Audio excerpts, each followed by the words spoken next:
Sige po, huwag po kayong mag-alala. Gagawan ko po ng paraan. Ingat po kayo dyan. Ang mga huling salitang binitawan ni Maris bago ibaba ang kanyang cellphone. Malakas ang ulan ng gabing yun. Nang tumawag ang kanyang nanay upang sabihin sa kanya ang mga problema at bayarin na kailangang bayaran. Si Lea Maris, o mas kilala sa nickname na Maris, ay office worker sa isang maliit na kumpanya sa Maynila. Tubong Bicol si Maris at lumuwas lamang ng Maynila upang magtrabaho para sa pamilya. Mahigit 5 taon na din siyang nagtatrabaho bilang office worker at kamakailan lamang ay napromote siya sa pagiging supervisor. Masipag at masayahing dalaga si Maris na mayroong height na 5'3". May magandang muka at slim type, magandang estruktura ng katawan. Maraming lalaki na ang nagtangkang manligaw sa dalaga. Ngunit dahil busy nga ito sa trabaho at sa pagsustento sa kanyang pamilya sa probinsya, mas pinili na lamang niyang maging single. 19 anyos ang dalaga nang huli siyang magkaroon ng karelasyon. Pero hindi nagtagal dahil sa lamig ng kanilang pagsasama gawa ng pagkabisi ni Maris sa trabaho. 25 anyos na siya ngayon at wala pa rin ni isang maswerteng lalaki ang nakapagpasuko sa kanya na ibigay ang kanyang unang karanasan. Habang pauwi si Maris galing sa trabaho, nakatulala ito sa kawalan. Iniisip niya kung paano siya makakapagpadala ng pera sa kanyang magulang. Sa susunod na buwan pa kasi ang kanyang sahod. Lubog sa utang ang pamilya ni Maris dahil sa sakit ng kanyang tatay. At kahit na anong pang sipag at pagtitipid ang gawin niya, ay kinakapos pa rin talaga sila sa gastusin. Maging ang pag-online selling ng mga skincare product ay sinubukan niya na rin. Habang nasa biyahe, ay naisipan niyang manghiram ng pera sa kanyang close friend na si Gary. Si Gary ay 3 taon ng office worker sa parehong kumpanya ni Maris. Si Maris ang nag-train at nag-guide sa kanya sa mga trabaho noong ito'y nag-uumpisa pa lamang. 3 taon na rin silang magkaibigan ng dalaga. Masaya kasama si Gary. Madalas siya nitong napapatawa. May sense of humor, kaya naging malapit talaga si Maris sa kanya. Hindi siya naiilang kahit lalaki pa ito. Matagal lang may gusto si Gary kay Maris. Ngunit pinili na lamang niyang ilihim to.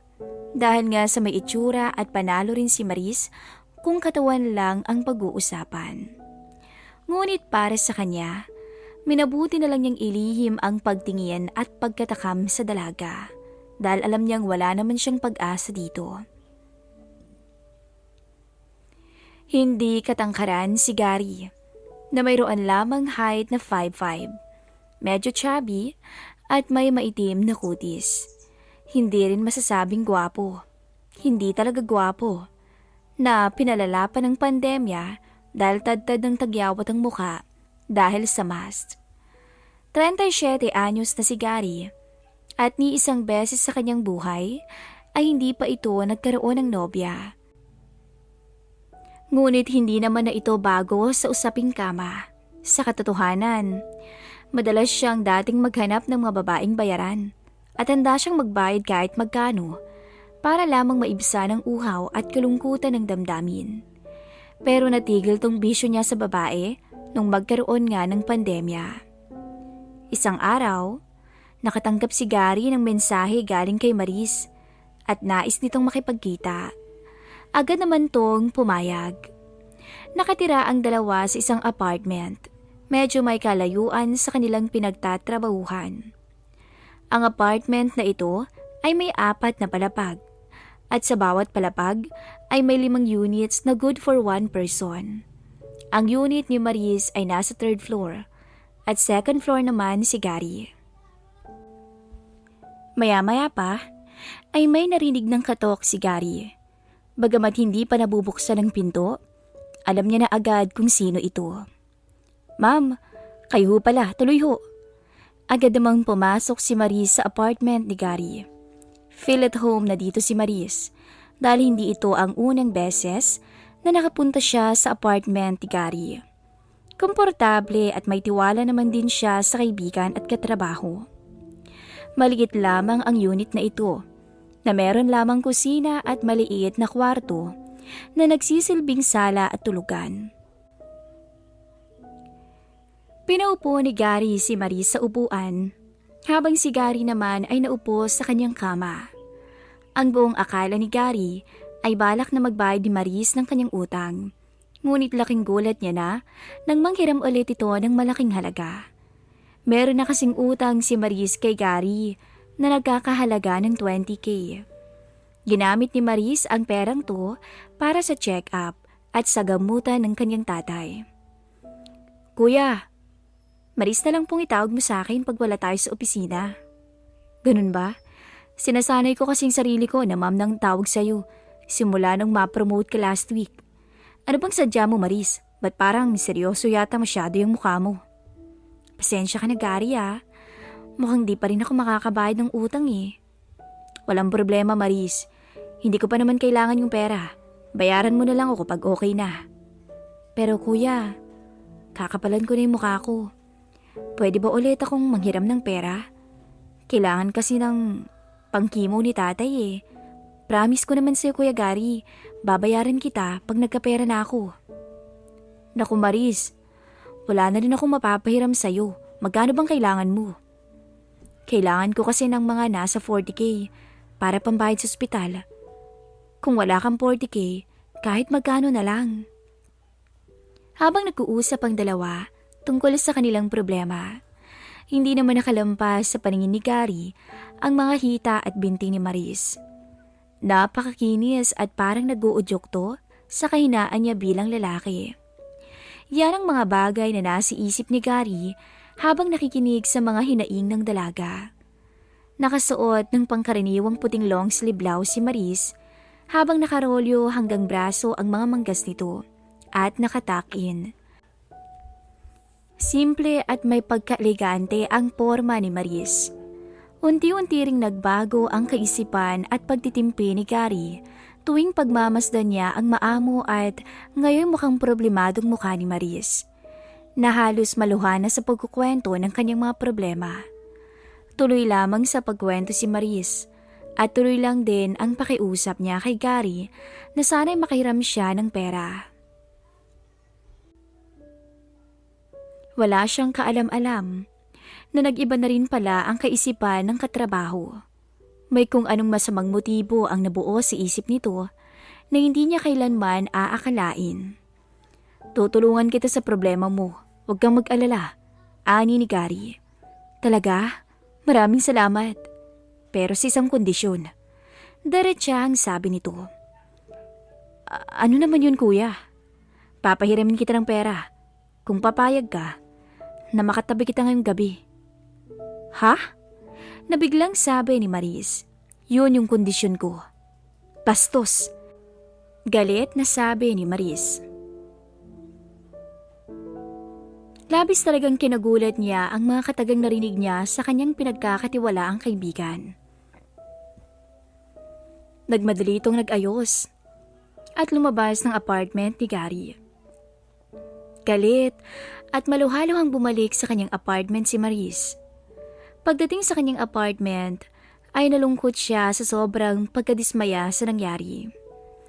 Iniisip pa rin niya kung paano nabanggit ng kaibigan ang mga salitang kanyang narinig. Sinubukan din niyang manghiram ng pera sa ibang kaibigan, ngunit bigo naman to. Dahil na rin siguro sa epekto ng pandemya, kaya walang masyadong pera ang mga tao. Bagamat isang pangkaraniwang office worker lang si Gary, matagumpay naman to sa pagiging crypto trader. Ito ang paraan ni Gary para kumita ng malaking halaga ng pera. Sa mga ganitong pagkakataon, si Gary lang talaga ang maaasahan ni Maris na makatutulong sa kanya. Ngunit hindi nito kayang tugunan ang mga kondisyon ng lalaki. Sa kabilang banda, pinagsisisihan naman ni Gary ang mga nasabi sa kanyang kaibigan. Nadala lamang siya ng oras na yun at nais siyang manghingi ng paumanhin, kaya't inihanda na niya ang perang kailangan ni Maris at balak niya itong ipahiram ng walang kapalit.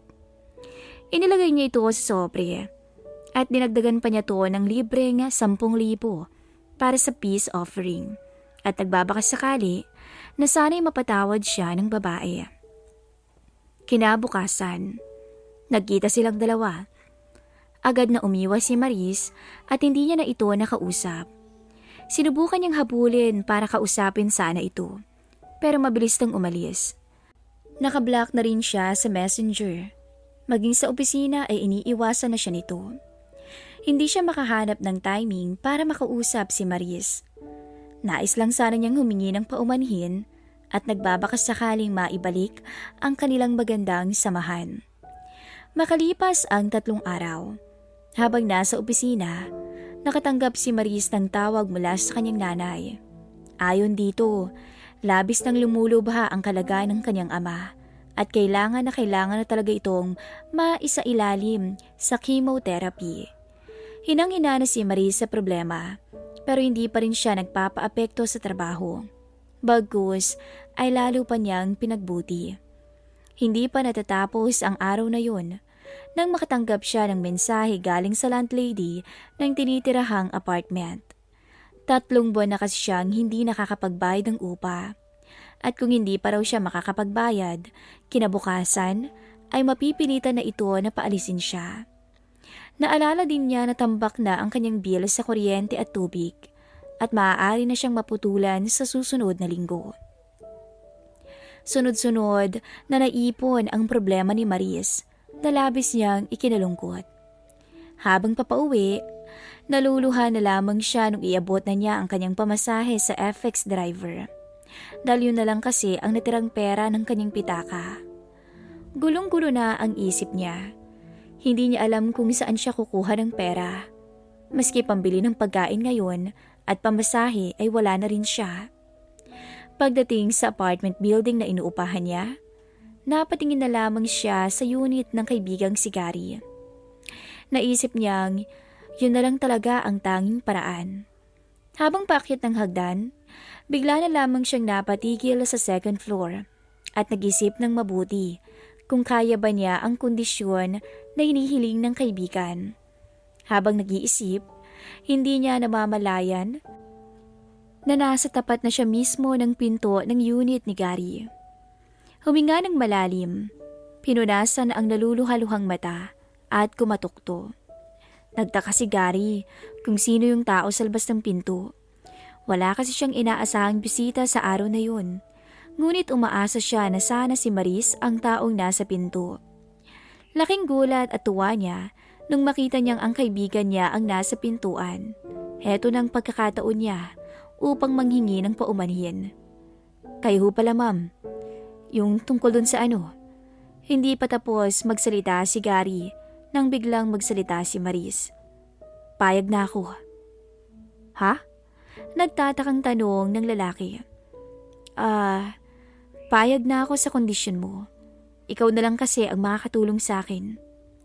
Nagulat si Gary nang marinig niya ang mga katagang binanggit ng dalaga. Agad niya itong pinatuloy sa kanyang unit. Gaya ng dati, nakaupo si Maris sa upuan at nasa kama naman si Gary. Talaga madam? Payag ka na sa sinasabi ko? Tila excited na tanong ni Gary. Nawari ba'y nalimutan na niya na gusto niya nga palang manghingi ng paumanhin. Pero may mga kondisyon din ako. Ano yun? Gusto ko sa ating dalawa lang to. Huwag na huwag mong ipagsasabi sa ibang tao. Walang problema madam. Wala akong pagsasabihan. At may pakiusap sana ako. Okay lang ba kung 60K nang hihiramin ko? Ikinuwento ni Maris ang kanyang problema. Sa renta, sa bills na hindi niya mabayaran. Kaya't agad pumayag si Gary. Sige, payag ako Maris.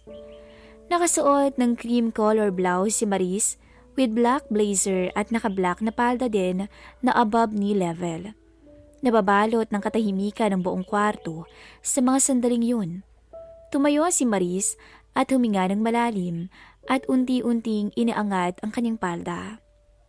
Muling huminga ng malalim si Maris. Nilabanan ng takot at unti-unti nang tinanggap ng kanyang isip ang kanyang sasapitin ng gabing yun. Hanggang sa namalayan na lang niya na nasa sahig na pala lahat ng suot niya. Hindi naman makapaniwala si Gary sa kanyang nasaksihan. Naupo si Maris sa harapan ni Gary. Unti-unting binukas ang mga binti.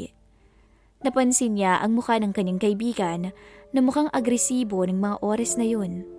Dahil ayaw niyang matunghayan ang mga susunod na mangyayari, agad niyang ipinikit ang kanyang mga mata, kasabay ng muling pagbagsak ng kanyang luha. At sa puntong yun, ay halos himatay naman si Gary sa galak, nang tuluyan niyang makamit ang matagal nang inaasam na babae. Walang sinayang na oras si Gary, kundi sulitin ang pagkakataong yun. Halos magiba niya ang matibay na kama sa gigil. Nang gabing yun, walang nagawa si Maris kundi yakapin ng mahigpit ang lalaki. Naglalaban ang kanyang isipan. Gusto niyang awatin ng katrabaho, ngunit sa kabilang banda ay pilit siyang yumayakap dahil sa galak na ayaw niyang tanggapin sa sarili. Nang gabing yun ay ang unang karanasan niya sa kama.